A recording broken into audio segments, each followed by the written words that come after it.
Hello students, today I will discuss about the nucleotide and nucleoside.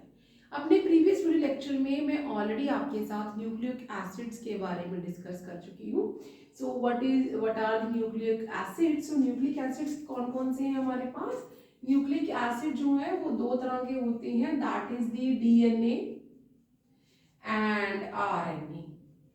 DNA मैं अपनी already previous video lecture में आपको बता चुकी हूँ, that is deoxy ribo nucleic acid. And जो आरएनए है that is the ribo nucleic acid. Clear. ये दो तरह के. अब मैंने आपको बता दिया है कि इसके जो मोनोमर्स होते हैं, मोनोमर कौन कौन से हैं. एक जो होता है that is the pentose sugar.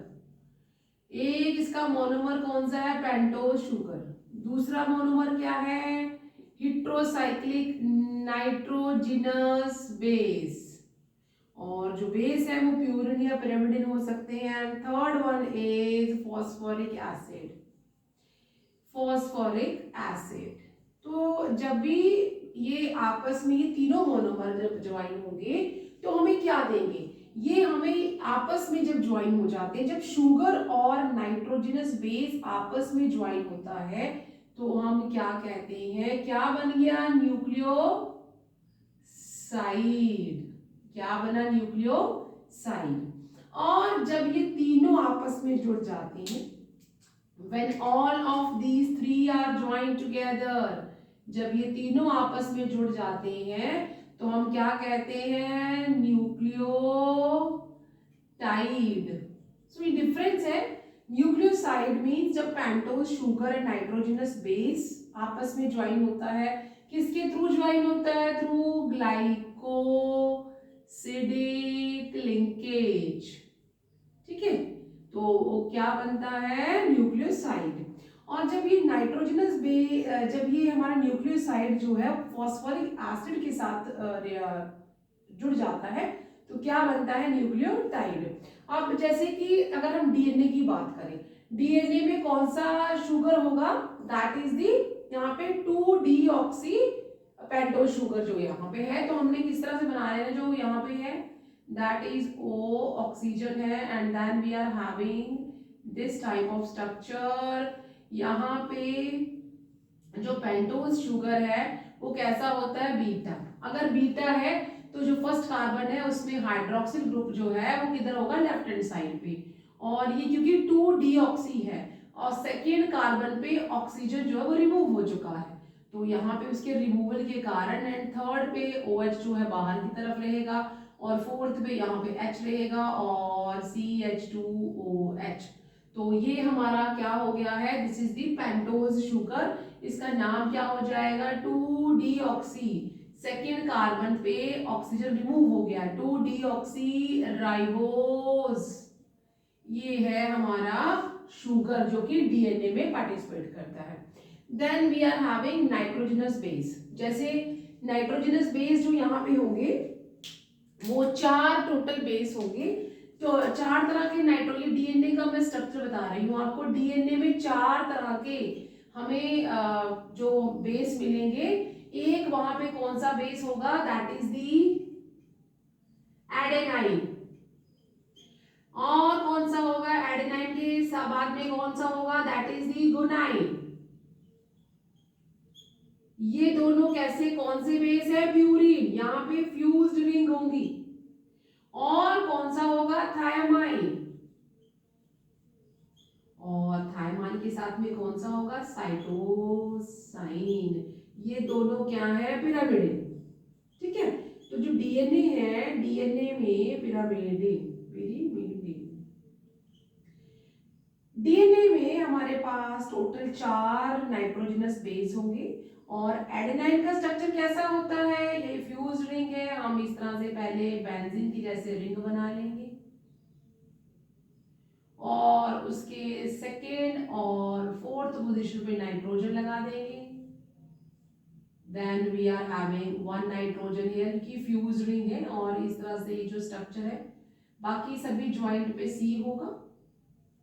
ये क्या है हमारा, and what we are doing here, इस तरह से अल्टरनेट डबल और सिंगल बॉन्ड लगा देंगे और फर्स्ट कार्बन पे यहाँ पे क्या आ जाएगा, दैट इज, अगर यहाँ पे हम एडेनाइन बना रहे हैं तो यहाँ पे एमाइन ग्रुप आ जाता है और यहाँ पे नाइट्रोजन की 3 वैलेंसी पूरी है और हाइड्रोजन के लिए यहाँ पे H ये भी पूरी है, यहाँ पे इनकी 1 2 3 4 1 2 3 4 और यहाँ पे हम एक H लगा देंगे क्योंकि 1 2 3 ही फुलफिल करनी थी और इस कार्बन की 1 2 3 एंड 4 एंड ये वाला कार्बन जो है नाइट्रोजन जो है वो ऑलरेडी 3 वैलेंसीज कैरी कर रहा है। तो ये एडेनाइन का स्ट्रक्चर है। अगर हम गुनाइन का स्ट्रक्चर बनाते हैं, गुनाइन का स्ट्रक्चर कैसा हो जाएगा, सेम हम इसकी तरह ये रिंग बना लेंगे, इसी की तरह हम एक रिंग बनाएंगे और सेकेंड और फोर्थ पे नाइट्रोजन लगा देंगे, then we are having 1 nitrogen here and 1 nitrogen here, यहाँ पे कार्बन कार्बन कार्बन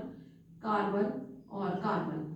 यहाँ पे जो हमारा गुनाइन होगा, गुनाइन में फर्स्ट जो कार्बन है उस पे ऑक्सीजन लगा होता है, तो जिस कारण अब ये जो नाइट्रो, यहाँ पे हम क्या करेंगे, अगर यहाँ डबल बॉन्ड लगाते हैं तो इस नाइट्रोजन के साथ सिंगल हम एक H लगा देंगे क्योंकि अगर मैं डबल बॉन्ड यहाँ लगाती तो इस कार्बन की वैलेंसी सेटिस्फाइड नहीं होती और अगर मैं यहाँ लगा देती तो भी हम यहाँ पे फिर इस कार्बन की वैलेंसी तब भी पूरी नहीं होती।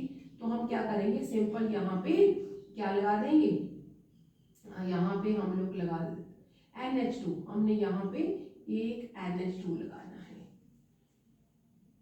NH2 और ये हमारा क्या हो गया है, दैट इज द गुनाइन ये है। और अगर हम देखिए वैलेंसी पूरी सेटिस्फाइड हो रही, यहाँ पे हम डबल बॉन्ड लगा देंगे, यहाँ डबल बॉन्ड लगा देंगे। अब हम चेक करेंगे कि ये जो कार्बन है 1 2 3 4 1, ये जो हाइड्रोजन ज्वाइन है 1 2 3 1 2 3 4 1 2 3 सभी की पूरी है 1 2 3 4 1 2 3 4 1 2 3, इस कार्बन के साथ हम एक हाइड्रोजन लगा देंगे और इसके साथ में हम एक हाइड्रोजन लगा देंगे। ये क्या हो गया हमारा गुनाइन। गुनाइन को हम कैसे रिप्रेजेंट करते हैं, कैपिटल G से, और एडेनाइन को हम किससे रिप्रेजेंट करेंगे, कैपिटल A से।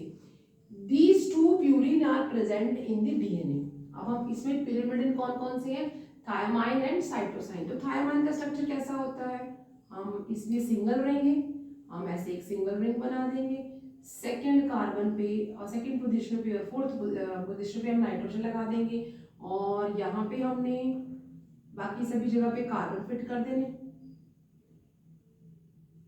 Then we are having this double bond with oxygen on first and third, and here we are having the simple methyl group and here we can fulfill valency like this।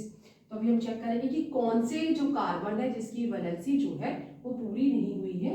अगर ये carbon देखिए तो 1 2 3 4 यहाँ पे fulfil नहीं हो रही है तो हम H यहाँ लगाएंगे, यहाँ लगाने से इसकी वैलेंसी खराब हो जाएगी, यहाँ पे H लगा देंगे एंड 1 2 3 1 2 3 यहाँ। तो ये क्या हो गया हमारे पास, थायामाइन।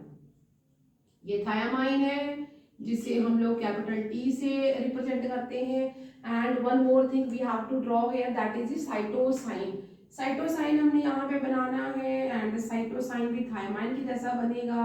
हमने इस तरह स्ट्रक्चर बनाना है, फोर्थ पे और सेकेंड पे हमें नाइट्रोजन लगा देना है, बाकी रेस्ट पोजिशन पे हमने कार्बन लगा देना है और जो यहाँ पे हमारा जो ये वाला कार्बन है यहाँ पे O चला जाएगा एज इट इज और फर्स्ट कार्बन पे क्या आ जाएगा हमारे पास NH2। ठीक है, और अब हम बाकी की वैलेंसी चेक कर लेंगे। ये वाले कार्बन की तो वैलेंसी पूरी है, यहाँ पे हम सिंपल नाइट्रोजन डाल देते हैं, यहाँ डबल बॉन्ड डाल देते हैं, यहाँ पे H, यहाँ पे भी H और यहाँ पे हम एक डबल बॉन्ड लगा देंगे तो सभी की वैलेंसी जो है वो पूरी हो जाती है। तो ये क्या है हमारा साइटोसाइन,